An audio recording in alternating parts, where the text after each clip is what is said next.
Welcome to icon India.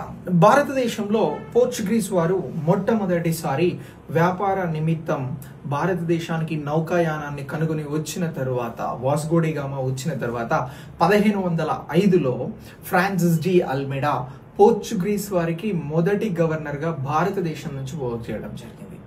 So ఇలా ఈ Francis D అల్మెడా తర్వాత మరొక ముఖ్యమైనటువంటి గవర్నర్ గా మనం గుర్తించాల్సినటువంటి పేరు ఆల్ఫోన్సో డి ఆల్బుకర్క్.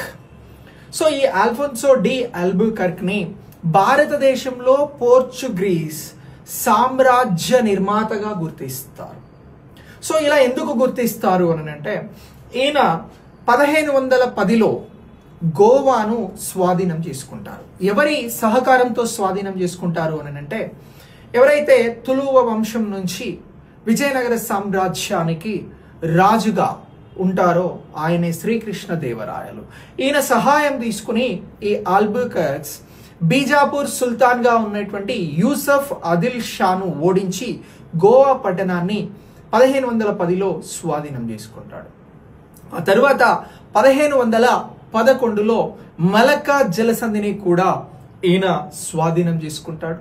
ఆ తర్వాత 1512లో ఏదైతే మనకి ఈ సముద్రయానానికి ఇంపార్టెంట్ గా భావించేటువంటి ఇరాన్ ఓమన్ మధ్యన ఉండేటువంటి హర్ముజ్ జలసంధిని కూడా స్వాధీనం చేసుకొని భారతదేశంలో పోర్చుగీస్ వారికి సంబంధించినటువంటి వ్యాపార సామ్రాజ్యాన్ని మరింత విస్తరించేందుకు ఇలా ఈ అంశాలలో విజయం సాధిస్తాడు. అందుకే ఈయనని భారతదేశంలో పోర్చుగీస్ కి సంబంధించినటువంటి సామ్రాజ్య నిర్మాతగా గుర్తించడం జరిగింది.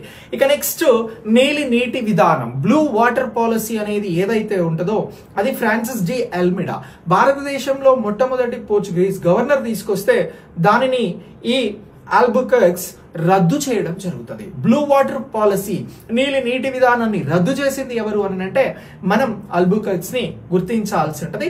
సో ఇలా ఆల్బుకర్క్స్ అనే అతను చాలా బలమైనటువంటి శక్తిగా పోర్చుగీస్ ఇక్కడ కొనసాగేందుకు పునాదులు వేసినటువంటి వ్యక్తిగా మనం గుర్తించాల్సి ఉంటుంది. నేను చెప్పిన ప్రతి అంశం కూడా ఎగ్జామినేషన్ పాయింట్ ఆఫ్ వ్యూలో చాలా చాలా ఇంపార్టెంట్. ఇలాంటి కంటెంట్ కోసం వీడియోని లైక్ చేసి మీ మిత్రులకి షేర్ చేయండి, ఛానల్ని ఫాలో చేయండి. మీకు మోర్ కాంటెంట్ నేను ఎప్పటికప్పుడు అందిస్తూ ఉంటాను. Thanks for watching.